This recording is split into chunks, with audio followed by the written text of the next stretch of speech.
Welcome to this first online class that I made especially for my 3 HAVO-klas of het Stedelijk Lyceum Zuid. Today we will discuss the concept of the balance sheet, but before we do that we will look at the goals of this class, the things that you should know at the end of this small video. First of course you need to know what is meant with a balance sheet. You should know the different components of a balance sheet. You should know why it is important for companies to have a balance sheet. Why do many companies use it, especially large companies? And you should know who is interested in a balance sheet. So which stakeholders have an interest in it. This is a balance that all of you will know. And as you will see, this balance is not really balanced since this side is higher than this side. And what we will learn in a few seconds is that a balance sheet of a company is always in balance. So keep that in mind. I will repeat it several times. A balance sheet of a company has two sides as well.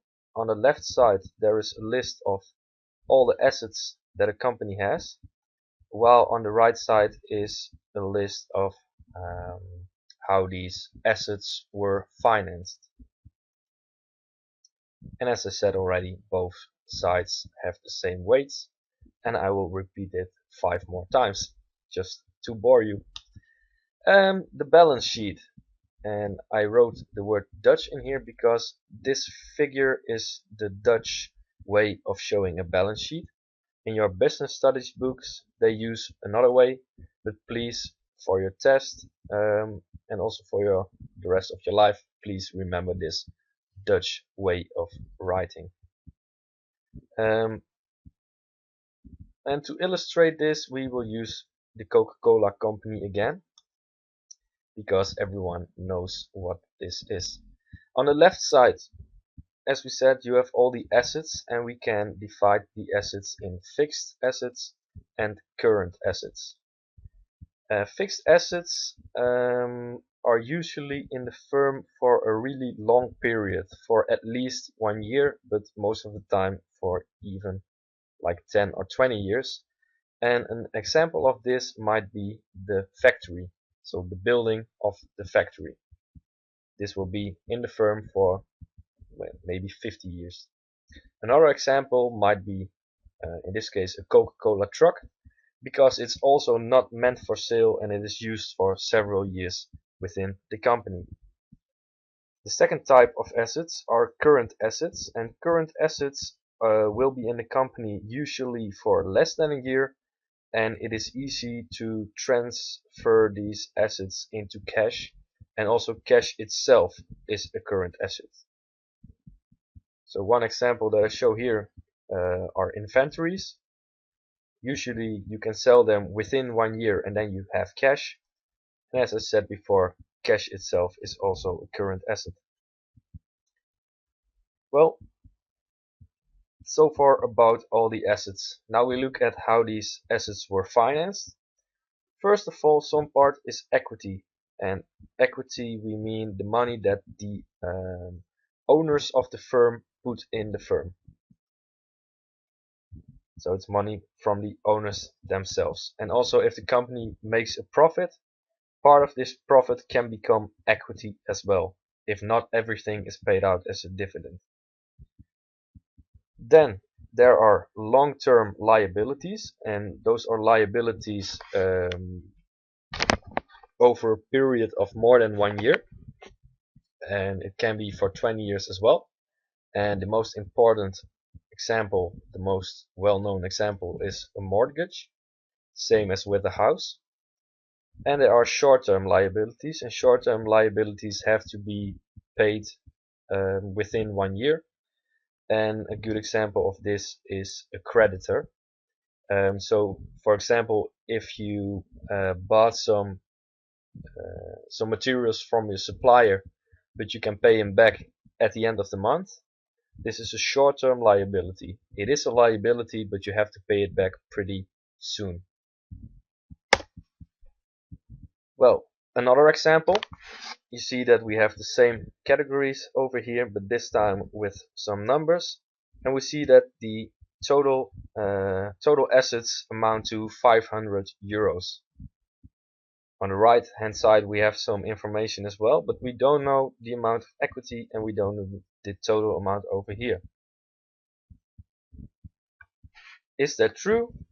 No, of course we know this one. Why?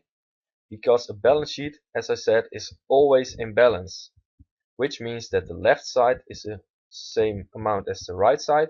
So over here there will be 500 euros, and that is enough information to calculate the equity, since we know that equity plus long-term liabilities plus short-term liabilities is 500 euros.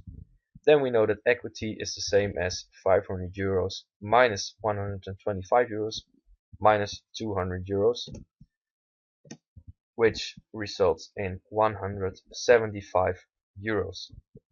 I hope that's clear. If it's not clear, then please play this movie once more. Then why is it important to use a balance sheet? What is the importance of it? It is important because it gives you an overview of the financial condition of the company. For example, suppose that there were no current assets. So suppose there were only fixed assets of 500 euros. And you had short-term liabilities of 125 euros. These have to be paid back within 1 year, but you have nothing to pay with since you have only fixed assets. So it's important to have some current assets as well, because you will use the current assets to pay off the short-term liabilities. That's one of the things that's important.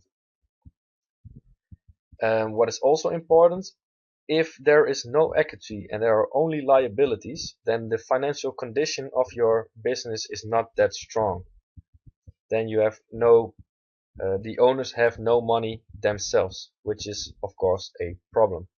So in general, it's better to have a relatively high amount of equity and a bit smaller amount of liabilities. So who are interested in the balance sheet? Well, first of all, the owners. The owners want to know what is the financial condition of the company. But also, for example, creditors will be interested. Creditors are only willing to borrow money if they are pretty certain that the company will pay it back.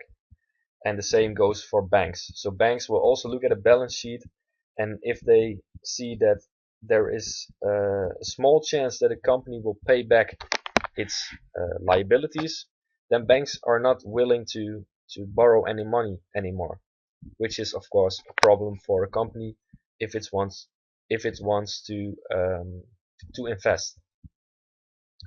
Well, so far about the importance of a balance sheet. Then, to go back to the goals of this class, I will show them once more, and please try to give the answers yourself. So, are you able to answer all these questions? What is a balance sheet? What are the components? Why is it important? And who is interested in it? You should be able to answer all these questions. If you're not able, then please show this video once more. For the next real class, it is important that I won't repeat the theory. The theory was only in this video. So we have a lot of time to do some exercises about the balance sheet, and we will do a small quiz as well.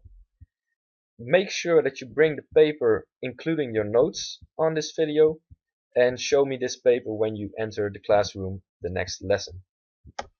Thanks for your attention, and I'd like to see you in the next class.